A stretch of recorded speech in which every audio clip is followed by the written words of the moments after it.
Morning, everyone. I'm already having technical problems today. I'm sure it's going to be a good one. All right. I wanted to say hi first, of course, to Dax and Dean and Amelia and Elam. Thank you for joining us today. So nice to see everyone. Our stories today are just kind of some random stories that I enjoy, but we're going to start off like we always do with our stretches. Here we go. Stretch to the windows. Are you stretching good? Stretch to the doors. Hi, everyone.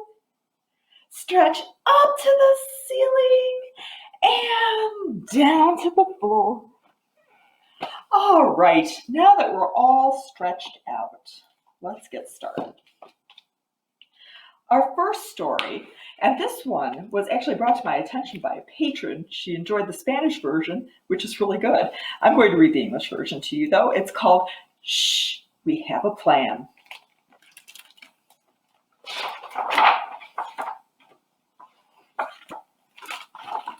Look, a bird. There's a little red bird there. Do you see it? And then here, there are 1, 2, 3, 4 little guys, it looks like. And there's one that's very small here at the end. Let's see what happens. Hello, birdie. Shh. Shh. We have a plan. Tiptoe slowly. Tiptoe slowly. Now stop. Shh. They're tiptoeing up to the bird. I like this book too because there's lots of shushing. And I'm a librarian. Ready? 1. Ready? 2. Ready? 3. Go! They're trying to catch the bird, but did they catch him? No, not yet. Look, up there. They see the bird again at the top of the tree. Hello, birdie, the little one says. And the bigger ones say, shh, shh, we have a plan.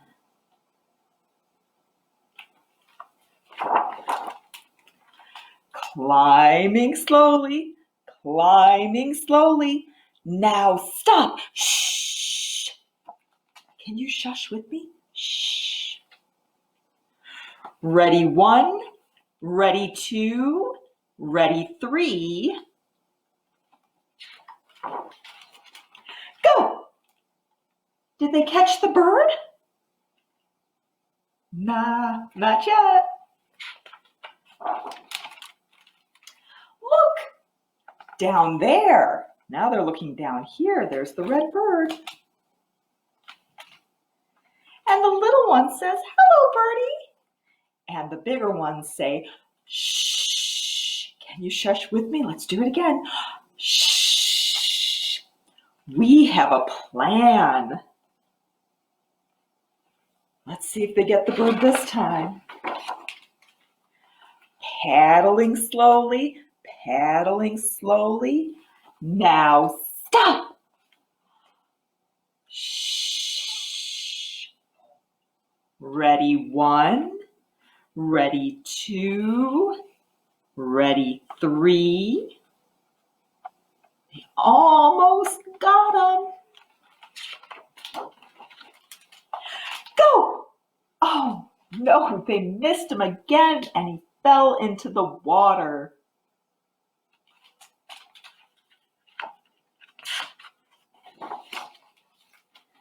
And then here's the little one. He says, hello, birdie, would you like a snack?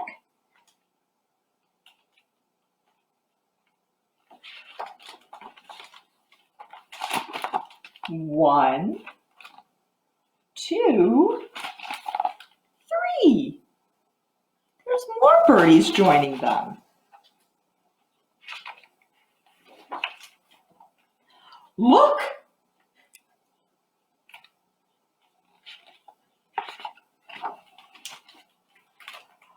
What happened?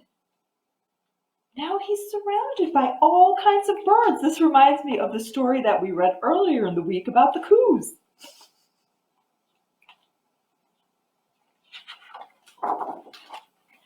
Ready, one.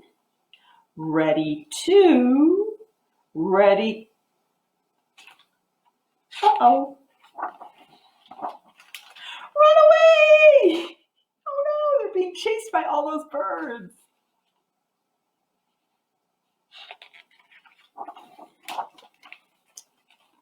There they are walking through the forest.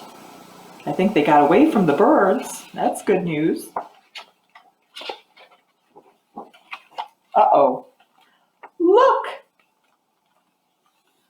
A squirrel! Those guys never learn. Shh! We have a plan. That's a good one. So that's Shh, We Have a Plan by Chris Haughton. That's a good one. I thought we would go right into another story that I like for a different reason.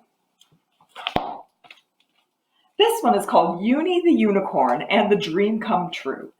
I like that story because I think it's a cute story. This one I like because it's got very, very colorful pictures. And I enjoy that.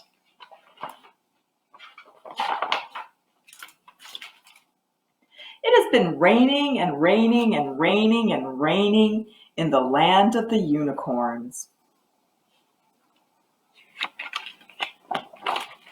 which meant there hadn't been any sunshine for what seemed like forever, which meant there hadn't been any rainbows for what seemed like forever, which meant there hadn't been any magic for what seemed like forever. Because remember, there are only 3 ways unicorns can get their strength and magic: from the golden sun, from magnificent rainbows, and from the sparkle of believing. Luckily, there was a bright ray of hope from the one unicorn who believed that little girls were real. Do you believe that little girls are real? Of course you do. Little boys are real too. And this is why Uni, the only Uni, was as strong and magical as ever. That's Uni. She's doing fine. But Uni was very concerned about all of the other unicorns. I guess they didn't believe in little kids. Meanwhile, somewhere far away, but not that far away, a little girl watched the rain from her window. Somehow she knew she was desperately needed in the land of the unicorns. There she is. She was smart that way. The more it poured, the more certain she was. The harder it rained, the harder Uni believed. The longer it stormed, the more they longed to finally be together.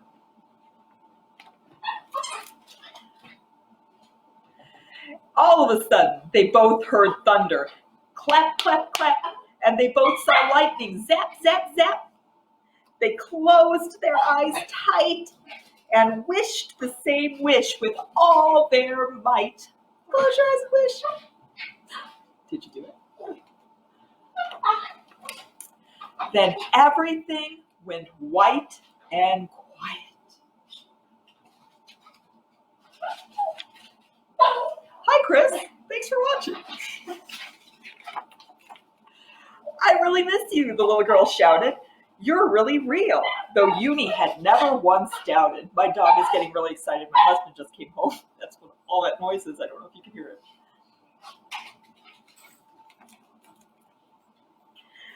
They could have laughed and hugged for hours, but there was no time to waste. They're so happy to see each other. They ran quickly through the meadow. They stopped to help some forest creatures in need. And together they lifted spirits. At last they discovered the unicorns huddled under a large tree, and the unicorns discovered that what Uni had known all along. It's true, you knew. Little girls are real.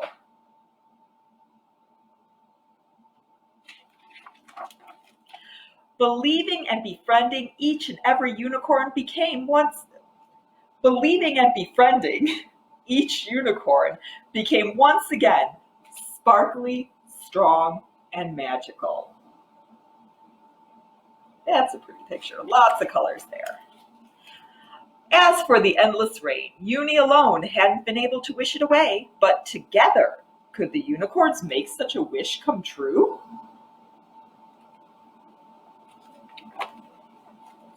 Could they ever? After what seemed like forever, the rain stopped, the clouds parted, and the golden sun appeared. Uni and the little girl twirled and twirled.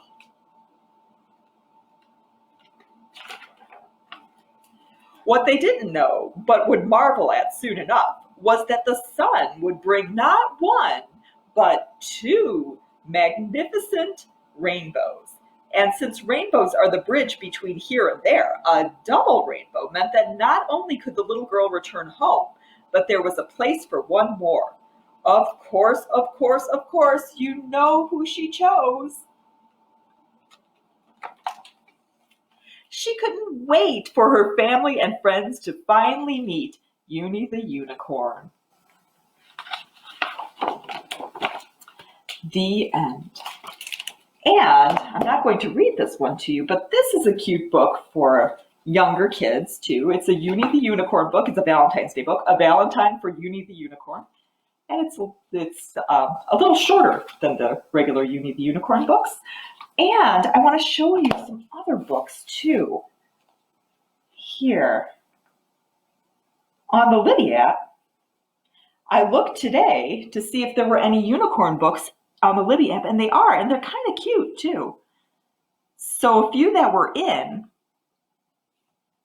one was this one, I'm a Unicorn, and it's a little golden book, and the pictures are very soothing. They're very pretty pictures, and it's a cute little story.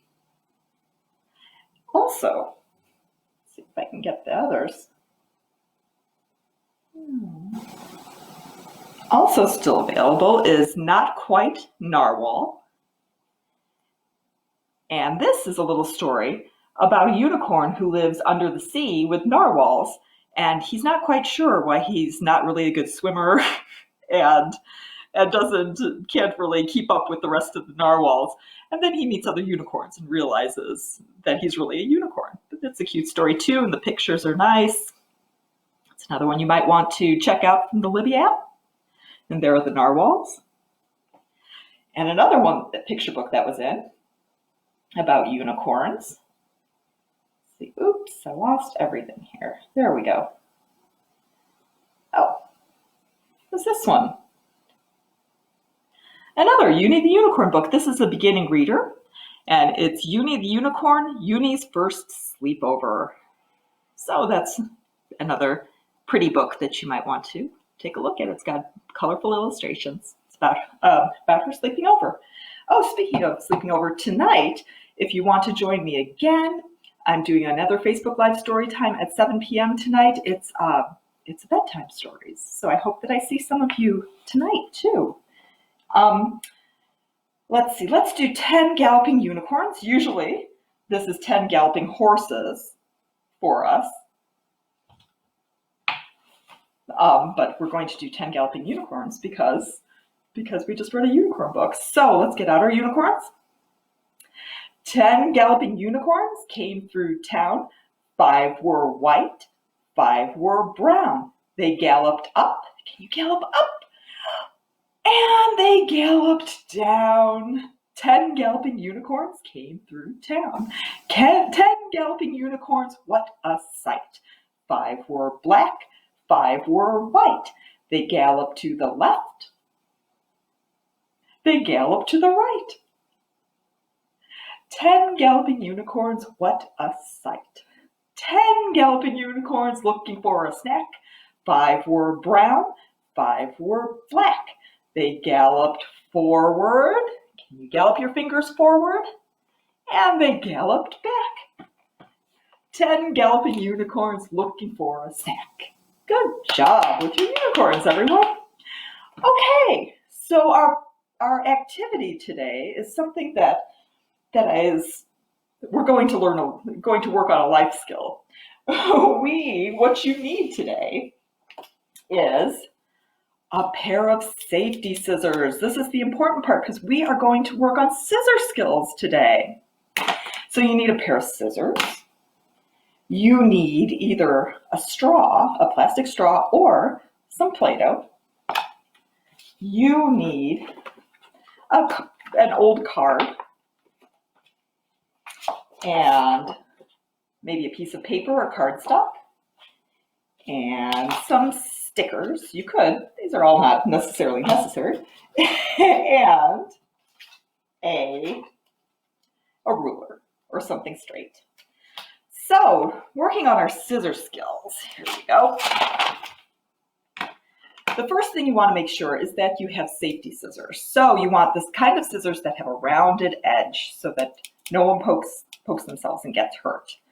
The first thing adults want to do when you're teaching your child to use scissors is show them the correct way to hold scissors.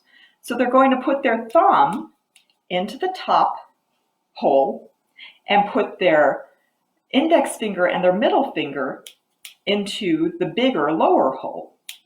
Now, they always say that, and I'm not sure about this, so I'm just going to mention it, but they always say that like most scissors are fine, that if you're left-handed or right-handed, you can use them.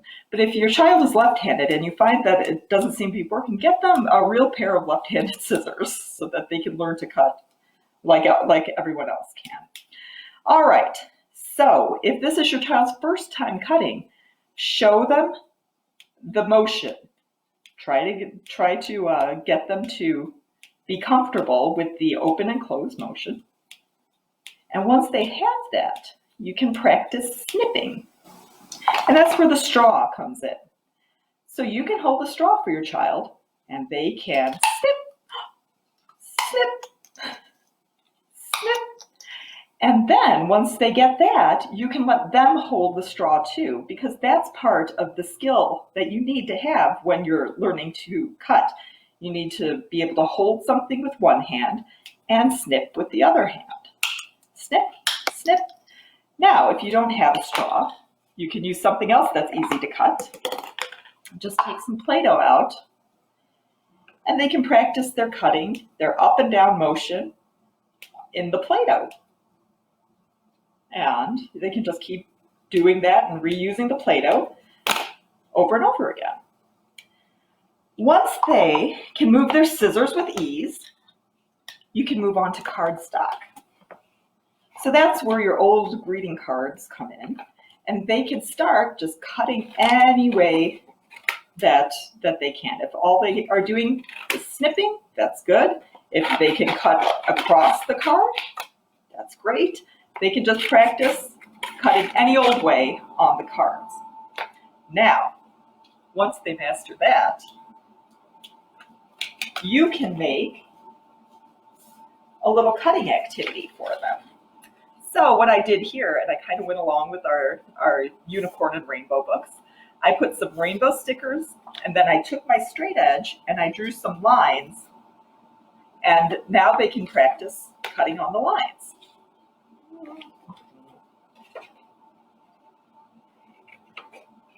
I am doing it backwards, but you get the idea. So they'll be making a fringe, and they learn to cut up each line, and once they do that, you can make wavy lines, or you can make zigzag lines, or you can make a full circle, and then they're master cutters when they can do that. So that's something that since we have time on our hands, and we're all home, we can work on getting cutting skills. Thanks for watching today. I appreciate everyone coming in and spending some time with us this morning. I hope that I see some of you tonight at 7 o'clock for pajama story time. So wear your pajamas. I will be. I'm going to leave you today with our bubble song. So thanks for coming. Oh, the bubble song is not playing right. There we go. Here we are. Hi everyone. See you tonight. Thanks for coming today.